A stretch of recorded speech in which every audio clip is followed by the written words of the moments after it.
anytime one of these situations occurs, Secret Service has the ball.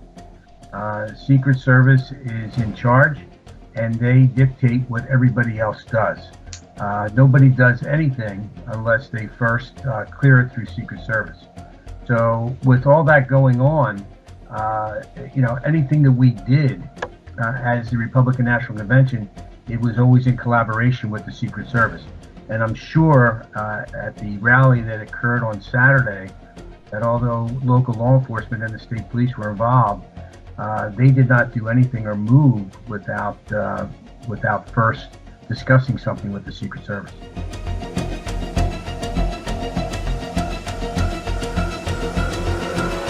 Welcome to another episode of Counterculture, the show that stands at the intersection of reason and faith in the battle against sentimentality. As former Secret Service agent Tim McCarthy, a man who took a bullet for Ronald Reagan, said, "When a Secret Service protectee gets shot, the agency has failed." Clearly. Now we attempt to ascertain the why and the how of this failure. How does a novice would-be assassin get access to an elevated position 150 yards from a stage where a former president is speaking? How do attendees see the shooter accessing the roof but law enforcement misses him? If one of the counter-snipers saw the shooter prior to his opening fire, as reported, why didn't he immediately neutralize the threat? What about the local law enforcement officer who reportedly confronted the shooter on the roof, this according to the Associated Press, but then retreated, after which the shooter opened fire, understanding he had been discovered? How did the Secret Service, through drones or other technology, not have eyes on the full footprint of the rally? Is there anything we know about the shooter at this point that should have put him on law enforcement's radar? Should we trust the FBI to investigate the security failure and find out the culpable parties? Several GOP members of Congress, including Representative Thomas Massie of Kentucky, are skeptical. There are many more questions than answers at this point, just days removed from the failed assassination attempt on President Trump. But to provide some insights and frameworks for thinking about what happened and how to get to those and other questions, answered, we're pleased to be joined by two FBI veterans, James Fitzgerald and Ray Carr. James Fitzgerald and Ray Carr, the co-hosts of the Cold Red podcast. James Fitzgerald, Ray Carr, the host of the Cold Red podcast, which you can get at all your favorite podcast platforms, Spotify, Apple, and so forth. Both are retired FBI special agents. Fitzgerald was the criminal profiler who cracked the Unabomber case. A good dramatization of that case, by the way, is a television anthology entitled Manhunt, in which Sam Worthington played Jim Fitzgerald. Ray Carr is now the director of Wilmington University's Criminal Justice Institute. Jim Fitzgerald and Ray Carr, thank you for joining us on Counterculture. Appreciate it. Dan, great to be with you. I've been on your radio show many times. First time we're doing this face-to-face, and I'm glad to bring my co-host and good friend Ray Carr along for the ride. Appreciate the expertise here. Obviously, a lot to discuss. So many questions, some of which I outlined that everybody's asking. You guys probably have even more specific questions you'd like to see answers. You'd like to get answers to. Maybe just to let's look at this through the prism of the FBI, since this is where you have so much experience.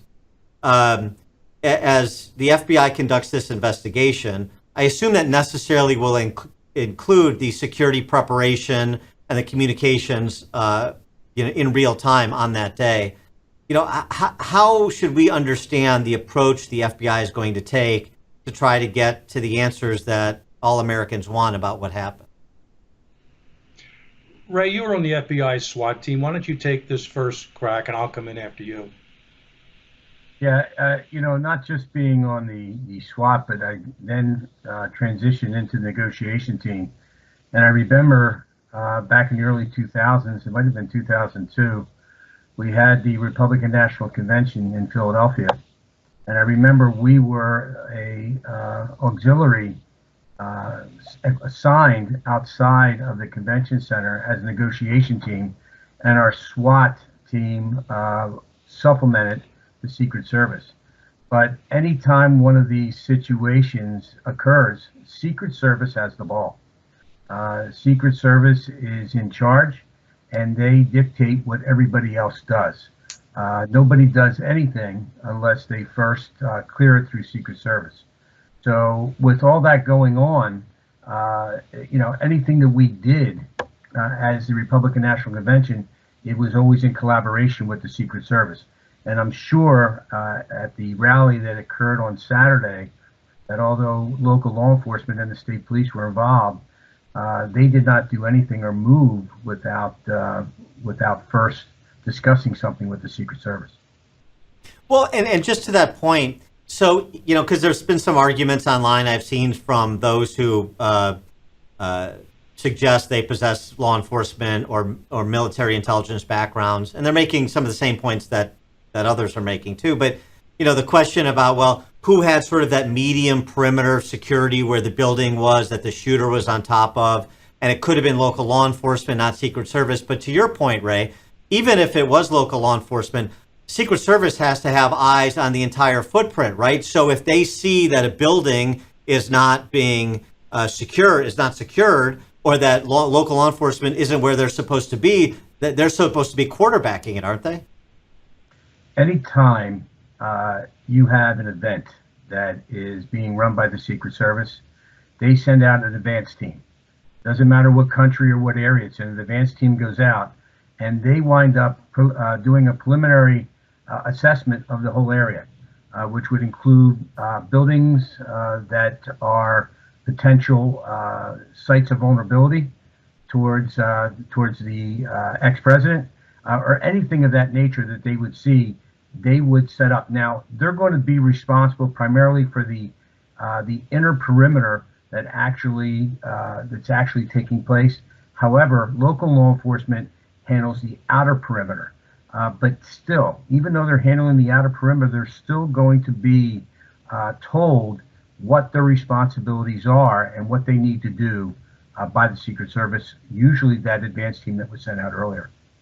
Well, so Jim, to that point, I mean, the question that everybody has, layman like me, how does somebody get to an elevated position 150 yards from a stage where the president is speaking?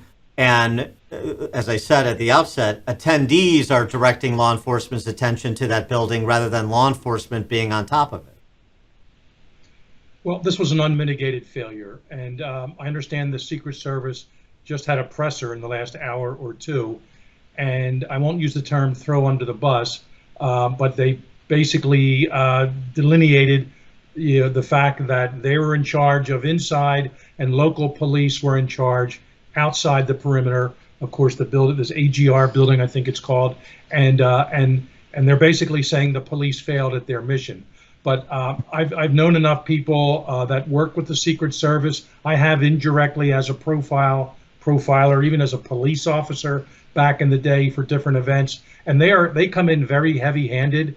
They come in, and I'll add, usually very professional, and they make it very clear. We want 2 officers here. We want 2 agents here. We want 6 over here. You need line of sight for this. Here's the radio band we're going to be on, or they give a special radio itself over to the people, to the locals involved, because sometimes there can be communication issues, and I'm sure some of that is going to come to the forefront when this investigation kicks in. But that house, that building, I should say, a football and a half field away, if even that far, and the clear line of sight that it presented to the shooter, absolutely should have been a police car or 2 around it, or someone actually on that roof, which would also give him or her a better visual of what's going on around them. So a colossal screw up on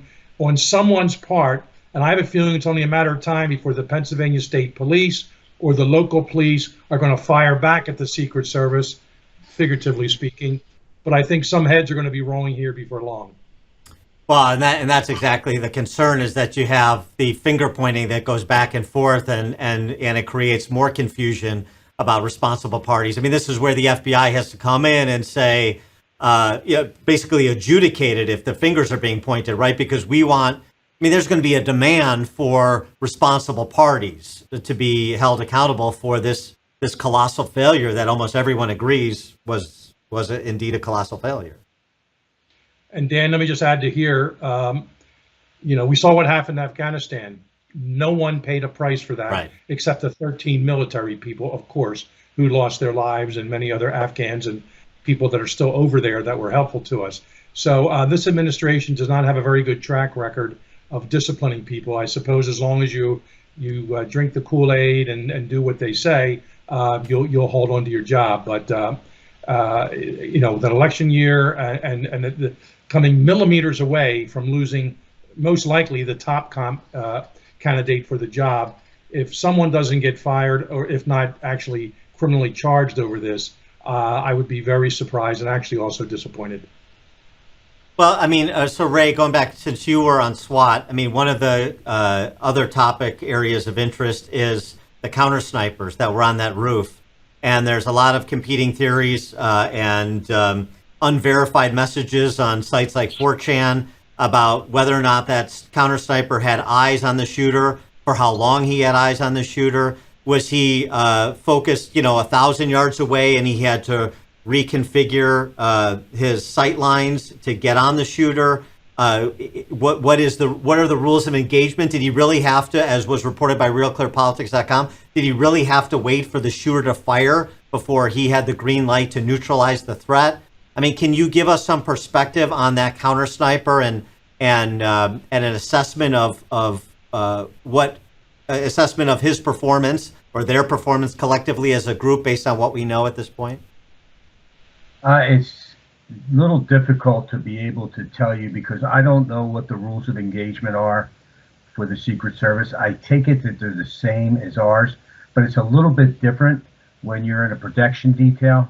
So I'm not sure exactly what the rules of engagement are for them, but I find it very disturbing that you have multiple snipers located all around the inner perimeter and should be on the outer perimeter, and this individual is not seen. Now, I understand it was kind of an apex type of roof where he was hiding in a little cove on the roof and then kind of popped out after he was confronted by a local law enforcement officer, and he started firing. Maybe that's what saved the president's life, because it was rushed and he didn't have the time to be able to sit back. But those guys, from watching the video, it was almost as though when the shots rang out, it was almost as though the sniper was a little startled that shots were being fired, and then he engaged the shooter and eliminated the threat to the president. But is that, I mean, even just from an FBI perspective, because maybe we're going to have to do a comparison contrast on the rules of engagement. I mean, if you're a counter sniper in a situation like that, do you have to get clearance from some supervisory personnel before you engage, or do you make an independent assessment, say, look, we got a shooter on a roof that's got a clear line to the President of the United States. I'm making the decision right now to take him out before he shoots. Yeah, Dan, a lot of times that's discussed prior to going out, and every situation is different depending upon the circumstances. You go back to the Weaver case up in Idaho, and then you go into some other cases where there was one in the state of Delaware not too long ago, several years ago, where a trooper was killed and an individual was held up. Most of the time, they're going to get clearance before they take the shot. But sometimes if something is occurring and it's an active zone, then I think they get the green light automatically. But if they have sight on someone before they take the shot on someone like that, they're going to get a green light before they do that. They just don't shoot people just because they have them in sight, which they have them in sight numerous times. So they have to wait until they get that green light, unless the situation becomes active, and then it just becomes an active situation. Well, so, it's interesting you bring up Randy Weaver. I wonder how much incidents like that in the FBI's history, and also just this sort of general cultural antagonism towards police and law enforcement by maybe a third or half of this country, the politicization of law enforcement, particularly in big cities. I wonder how much you think that factors into the reticence of law enforcement to do their job, to be too proactive. I want to make sure that I got the high sign, even though I know what's right to do here, I'm basically going to cover my ass, because if I make the wrong decision, even coming from a right analytical perspective, then I'm going to be hung out to dry. I tell you this, Dan, the people you're talking about, FBI, Secret Service, even local and state police officer tactical teams, they are highly trained. And what happens is, and I can tell you from being out there, you never think about, well, if I do this, this is going to happen to me, or that's going to happen to me. You never think that. Your training takes over and you just react to the situation. Jim, did you want to comment on that? Yeah, all I want to say is we can discuss this a lot, and this is very interesting, but every radio transmission from Saturday, probably going back to 9 a.m., will have been recorded. That's local officers, state police, and Secret Service. There will also be emails and texts going back and forth. And I would like to think, Dan and Ray, the answers ultimately to these questions will manifest and will come out based on a careful review of these radio transmissions. And I'm going to just assume here up front that everything is turned over to the proper authorities. There's no excising or deleting of this, that, or the other. And we will hear the actual, because the counter snipers, you can see the radio sets they had on and the microphones, they're clearly talking to one another. Every sniper, counter sniper in the military, they have, there's different terms for it, and Ray could maybe help, but there's like a spotter alongside of them, then the shooter. And it was interesting that there were two counter snipers right next to each other. Quite frankly, there should have been a counter sniper on the roof of that AGR building just to cover everything from that perspective. I realize there may be a line of fire situation. We don't want a friendly fire situation, which of course I'm sure crossed the mind of the counter sniper. You wanted to make sure that wasn't a police officer climbing up there, but eventually through all these citizens yelling stuff out, calling 911 and local police, hopefully getting on their radio, somehow it was translated, you know, we've got a hostile on the roof and of this particular building, and you know, he's got a gun, someone take him out. And that's eventually what happened. Within split seconds, I remember hearing a few, I didn't really do a count, 3 to 6 shots initially, maybe a second or two delay, then 3 to 6 more shots. That's actually pretty good response time on the part of the counter sniper, all things considered. The argument will be, should he have seen this? Should he have been given the green light? Should he have been ordered, take out the person on the roof? It's an unfriendly, it's a hostile, it's a bad guy. We will find out when all of this comes out to play, the recordings, and of course I want to read emails and teletypes and text messages going back weeks before that to see who is in charge. And I'll bet the state police or the local police department, Butler County, whatever that is, they're right now about to put out some text message or emails of who has responsibility for what. And it may be a very interesting sort of administrative battle going on here. But as Ray said, and as I said on the show earlier today, Dan, ultimately, this is a failure of the Secret Service. They are the ones in charge, and they're running the show. Everyone else is a peripheral player, important, but peripheral, and these people should have been assigned like chess pieces and have this entire perimeter surrounded with good guys, so this bad guy couldn't meander in. It looks like he walked across a few rooftops, shimmied up top. I don't even know how he got under the roof of this building, but the civilians saw him, but not the police. I read a report, the neighbors, no neighbors in that particular area, that neighborhood, no people were interviewed. Some of them said, oh, I figured my house would be a command post for the police because I have a direct line of sight to where the stage was. No one interviewed them the days or weeks before. So there's going to be a lot of second guessing about this. And I just hope it's fixed and nothing like this happens again. Well, the other aspect of this, and we talked a little bit about this, Jim, when you were on my show in Chicago, which is the disclosure. I know this is beyond your capacity to say what will be done by FBI, but what should be done. I mean, those radio transmissions and all those communications that you talked about, there's a record of. Should that not be disclosed to the public so that everybody is working from the same set of facts, and maybe you tap down some of the conspiracy theories that, of course, emanating from both sides about what really happened on Saturday. I mean, if you want the people to have confidence in the FBI in particular, where a lot of the country's confidence in the FBI is shaken, mine included, over their performance the last few years, then shouldn't this be disclosed, and shouldn't we be brought along, the American public be brought along as they pull this investigation together? I'll let Ray kick in a minute, but yes, absolutely, it should be. They can keep some tactical elements aside and code words, things like that. But the public ultimately should be given access to a transcript, at least, of what was said, what was done over the hours prior to and even afterwards of the incident itself. There's really no reason. I'm a sunshine person when it comes to government regulations and government follow through and hot washes of these types of situations. Some minor, some administrative stuff. Certainly, this is as important and critical as it gets. So yes, the public should be made aware of this when the time is right, and the time and right should be within days or a week. So Ray, if you have any observations there. I do. I believe that anything that the public hears is going to be scripted. You're not going to get everything exactly the way it happened. And what they're going to use, because I've used it, is that we can't disclose anything. It's an ongoing criminal investigation. And therefore, because it's ongoing, we can't share any information about the ongoing criminal investigation. But what we can tell you is A, B, C.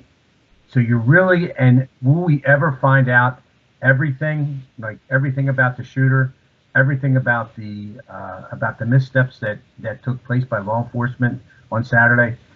I don't believe we will. I mean, we're still looking for answers from Nashville regarding the shooting there. So, I mean, I think it's sad, but everybody is afraid to tell the truth and let it out, which I don't know why, but let it out. It's okay if you make a mistake, just so we don't make the same mistake again. That's what we're trying to avoid. We're not trying to repeat history here. Well, why do we have some accountability in Uvalde, for example, but less so in Nashville? And as you're telegraphing, maybe less so with respect to Butler, Pennsylvania, and this failed assassination attempt.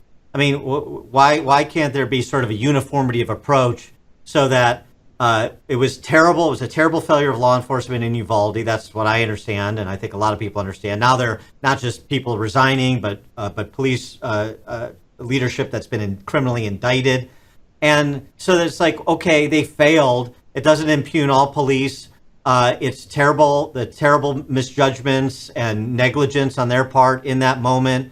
But at least we can be confident that there's a reckoning for people who have serious law enforcement responsibility and fail to provide for the peace when they have an opportunity and professional responsibility to do so. Well, why can't we get that across the board? I'll just throw real quick. We're still waiting for information from the Kennedy assassination. Well, that's 61 years ago. Yeah, and we may have 30 more years to wait until some, agreement till some of that information comes out. Not to mention Nashville from a year and a half ago. So, quite frankly, the P word kicks in here, and that is politics. Also, CYA, cover your ass or cover my ass, depending who's on the chopping block here. And there's going to be a lot of people who want to keep their jobs, who, you lose a job, you're the director of the Secret Service, and your people almost cause the top running candidate to be killed. You may get some news, you may get a job on CNN or something after the fact, but you're not going to get any jobs in the real world that really have any importance to it.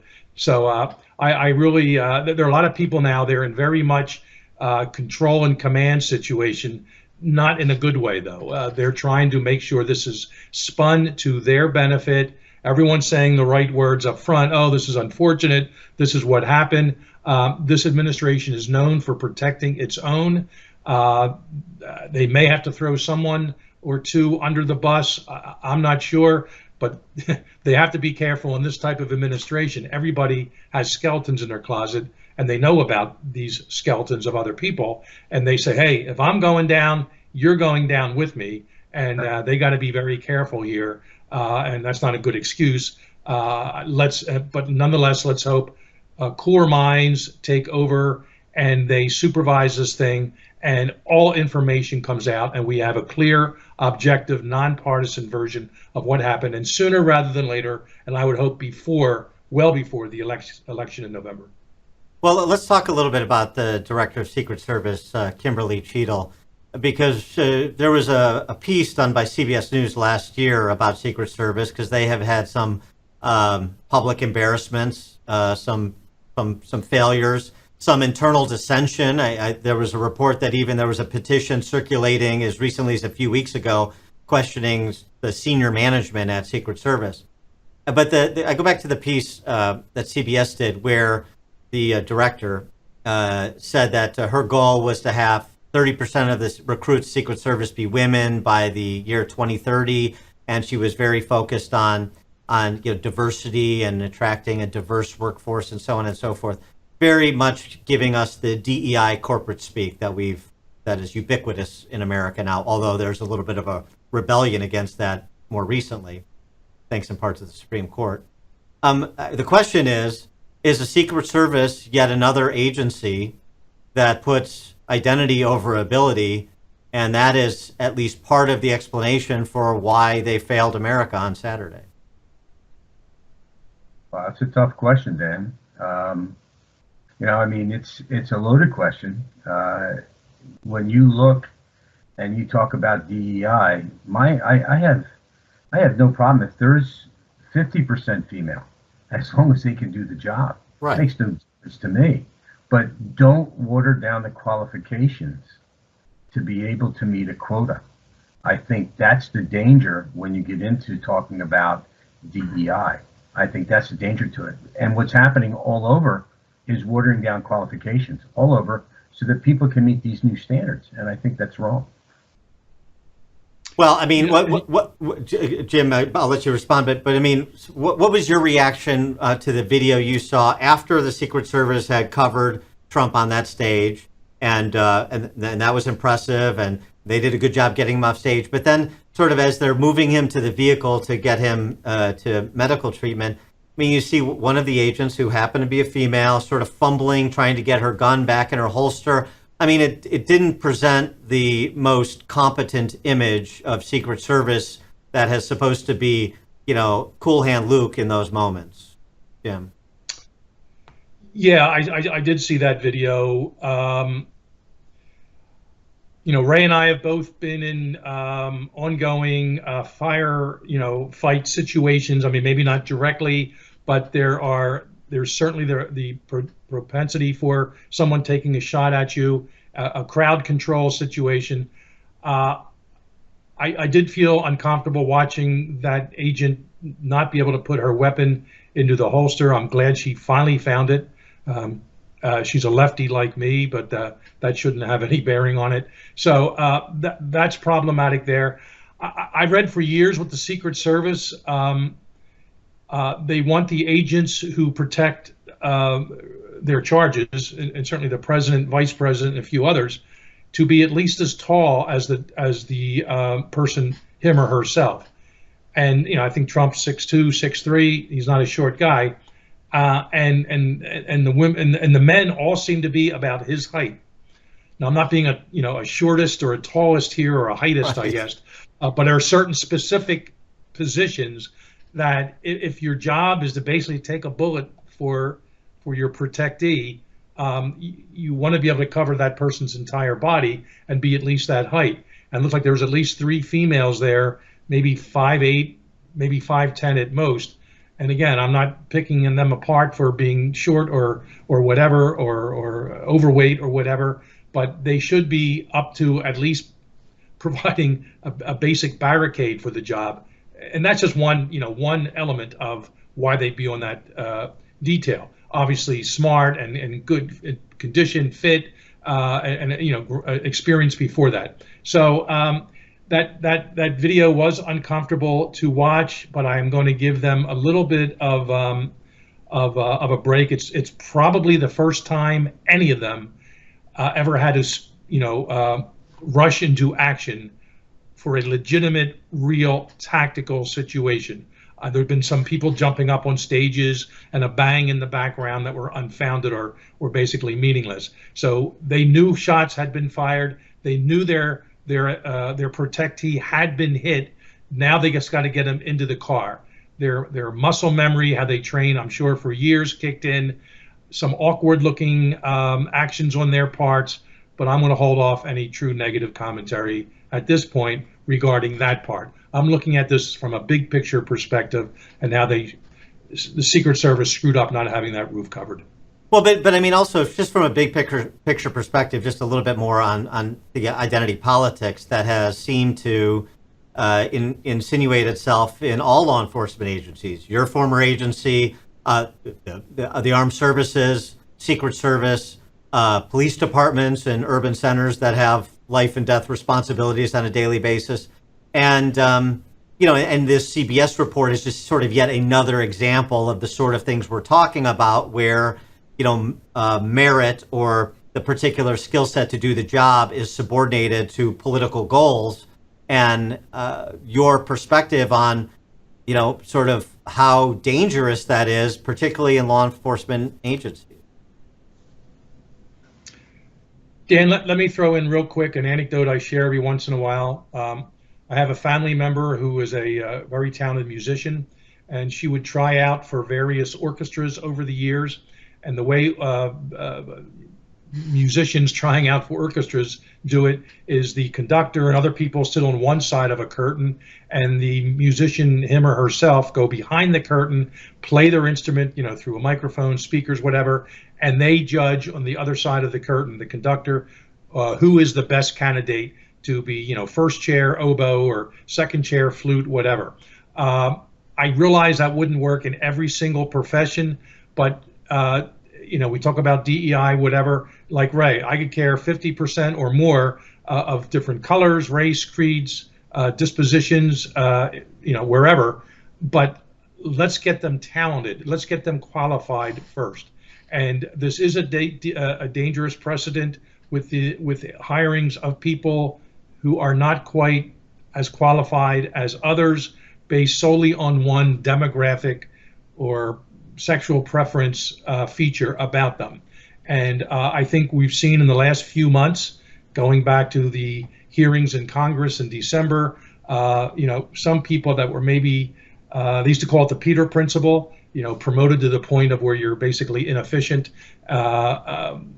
We see that manifest itself, and it's a bad habit, and I'm hoping that is slowly done away with. They can work early, younger in life with people and make them much more competitive as the time comes. But the people for the actual jobs, pilots, doctors, surgeons, certainly Secret Service agents protecting our president, these have to be the best of the best, with the only criterion being how good do they do their job. I wanted to go back to something that was referenced earlier, I think by Ray, talking about the shooter and what limited information we have about the shooter now. And there's been some media interviews of classmates of his that say he was routinely bullied in high school. He's only 20 years old. He was only 20 years old. So it's somewhat proximate to his years in high school. Sort of limited and conflicted information about his politics, registered Republican, made a donation through Act Blue to Democrats on Biden's inauguration day. There's some unverified social media about him talking about Republicans that is unverified, so I'm not going to repeat it. But how do you go about profiling to get to motive? The special agent in charge of the FBI office in Pittsburgh says, it's all hands on deck to get to understanding the motive right now. So these little bits and pieces of information, Jim, why don't you start? How do you go about investigating the perpetrator here and getting to some sort of understanding of why this happened? What motivated him? Yeah, and Ray and I have undertaken these exact type of assessments, different investigations and situations back in the day when he was working out of Philadelphia, I was working out of Quantico, and we had suspects in a case or unsubs in a case, and we would work together to build a profile. When it's a known offender or person, it's not a profile. It's a behavioral analysis or assessment, profiles of unknown individuals committing crimes. So, yeah, there's a psychological autopsy being undertaken at this moment. I'm hoping it started Saturday evening by qualified people, including the behavioral analysis unit, supervising at least some of it, and the interviews going out to his family, his friends, if he had any, certainly former classmates, neighbors, anyone he may or may not have dated, and trying to build a picture of who this guy is. You know, the FBI has his phone. Hopefully they can get into it somehow, look what he's been searching, look if he left any final messages that day. Did he leave a note at home, online, on paper? And these will all start to build a picture of who this person is. I've heard for years, I think I've said it earlier on your show with Amy, Dan, that I truly don't think there are any actual lone wolf offenders out there anymore. This guy sounded isolated, perhaps introverted, perhaps didn't have many friends, but with the internet, no one is a lone wolf anymore. And this guy is being inundated with pictures, with graphics, with information that all registered in his still adolescent brain. This guy's brain hasn't even come together yet as a fully formed adult. Some people say adolescence goes to 30 now. That may be true. So this guy is far off from his brain synapses and other parts connecting into full adulthood and full thinking mode. And does he play video games? Is he into these sniper type games on video, playing just himself? Does he play against other people? And there's a lot of graphic video games, and there's been all kinds of research whether they cause violent behavior or not. We don't have to get into that now. So these are all the factors that are going to be looked into about this guy. Being bullied is not an excuse to go out and kill a presidential candidate. No one's going to disagree with that. But nonetheless, there's so much we still don't know about this, and I'm going to hold off a little bit in that regard. He seems to have some sort of a pseudo commando, if not warrior mentality. These are terms psychologists have come up with to explain it. I'm not sure if he's into. He was on the rifle team in high school, I know. He was a math wizard. Look, I wouldn't be surprised just seeing pictures of him, very basic descriptions. Is he on the spectrum? Does he have Asperger's? Again, doesn't explain anything. He's obviously high functioning. If he is, he knew how to get a gun, practice with it, buy ammo, get up on a roof, scare off a police officer, at least for a few seconds. So these are all factors going to come together, and hopefully it'll paint a better picture of this person, so we as the public know how to better identify the next person who may attempt the same thing. Well, too, and Ray, feel free to follow up, but in addition to that, right, the report is they found sort of crude explosive devices in his car, too. So there was a larger plan here that obviously was not consummated. Yeah, Jim talked about a lot of behaviors, but the thing you have to remember about these types of individuals, especially this individual here, is he didn't wake up Saturday morning and say, I think I'm going to go shoot the president. He didn't wake up and do that. They just don't snap. There is always a pathway to violence. And it probably started out with this individual with a grievance. Now, we don't know what that grievance is. That's what the investigation is supposed to undermine and find out. But that grievance turned into an ideation. I know what I'm going to do. I'm going to save the world, and I'm going to take out Donald Trump. I'm doing something. So when he comes up with this ideation, how he's going to do it, well, I need to research and plan how I'm going to actually get this done. He thought this thing through. He just didn't wake up and go, I'm going to get on top of this building and I'm going to do this. He thought it through, and then he prepared. And that's why it's important for investigators to go back in this person's life, look at what he did in the last 2 weeks. As soon as it became known that President Trump was going to be in Butler, Pennsylvania, and he was going to be speaking on such a date, what are some of the behaviors that this individual engaged in? And then you get from the preparation aspect to it, you get to the point which the breach. And the breach is the point of no return for these individuals. That's just before the attack. And that part happens very, very fast, just like it did in this incident here. Where he got to that point, he got on top of the roof, there was no going back. He was ready to go. Once, not even when he got on the roof, when he got to the venue of what he was going to do, he was all set. He was murking around. He was creating a lot of uncomfortableness for a lot of people that were watching him. Like, what is this individual doing? So there were a lot of people that were uncomfortable with him. The only people that were not uncomfortable was law enforcement, and that's the problem. Yeah, I mean, and it's one of those things too. There's enough here to say there's some political influence from some perspective that led him to do what he did, however warped it was. But then you remember too. I mean, you remember John Hinckley trying to kill President Reagan, and it turned out that at least part of his motivation was this bizarre delusional obsession with Jodie Foster. Right. I mean, so you just don't know until you really start to put this picture together that you're discussing. Yeah, that's true. Yeah, and Dan, there's no doubt that this guy seems smart enough. He's an organized offender. He was mission oriented, and there was some pre-planning into this. Most of these, I was going to say mass killers. This could have been a mass killing. Luckily, it was stopped in time. But they tend to follow other mass killers or other violent criminals in the past. But what I'll say is, and I've worked both sides of these types of killers. There are bombers, and there are snipers.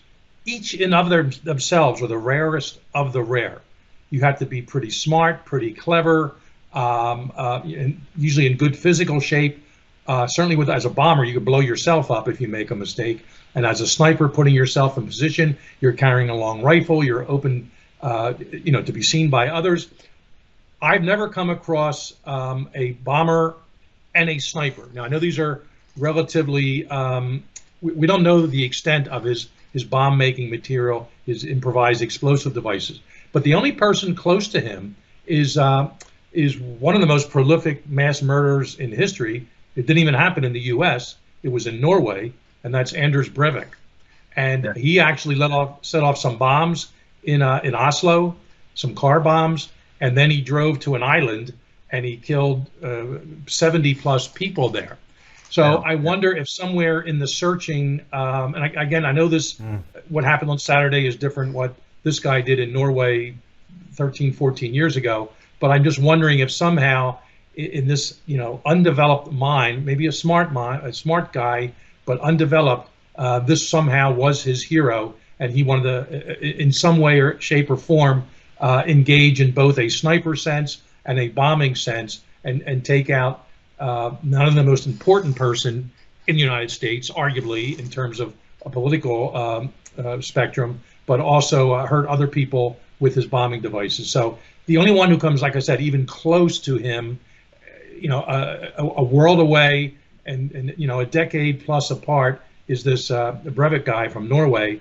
But we'll see how much research he did into him wanting to be another person like that guy. That's interesting.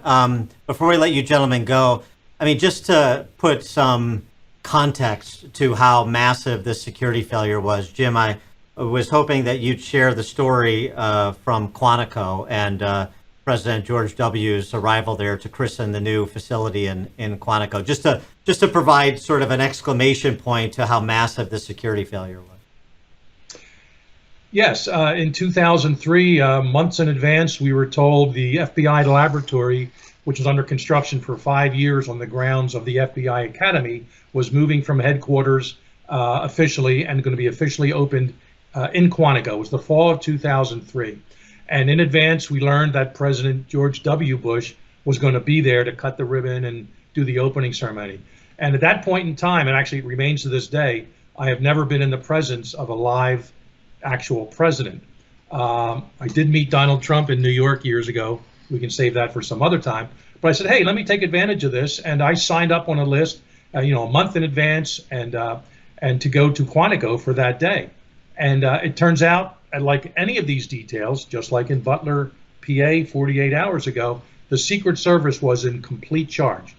And now, just to remind everyone, this is the FBI Academy, run and owned, if you will, managed by the FBI.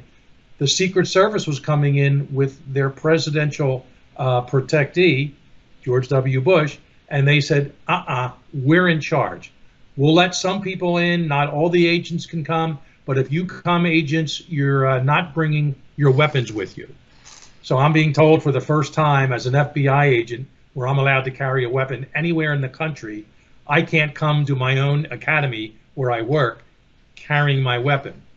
But you know what? I wanted to attend the event. I did, left my weapon behind. And once I got in there, looking around, every single rooftop, the academy buildings themselves, the new laboratory building, parking garages which were built just for this new lab, everyone had a sniper on top. And I was impressed. And there wasn't an empty building roof or parking level that didn't have officers or counter snipers up there. And I was very impressed. Of course, this incident went down with no issues at all. It was a nice event to an opening of a great facility, and I went home. End of story. Then I read and hear about Butler, a rooftop 130 yards away. What the hell went wrong there? So there's the dichotomy. There's the juxtaposition between protecting an actual sitting president and protecting one that, by all standards and by all polls, may very well be the next president. He's a former president, and this was allowed to happen. So that's my perspective. What was done right back then? Yeah, I didn't like leaving my gun home. You mean they couldn't trust me? All right, they're in total charge. No ands, if, or buts. It's on them if it goes wrong, which of course it didn't that day. So I have a feeling the same thing. They were in charge. They were telling people exactly what they could do, exactly where they had to be. Somehow this roof was left intact. Critical, unprecedented, and historical mistake. What the hell happened? That's the question that everybody wants to know.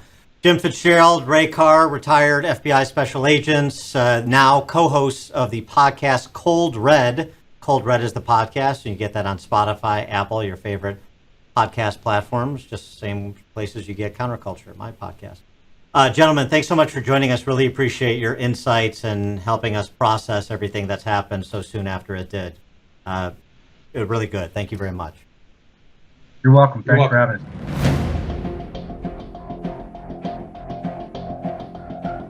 Please like this video and subscribe to this channel if you haven't already. And please leave a comment in the comment section. We'd love to hear your thoughts.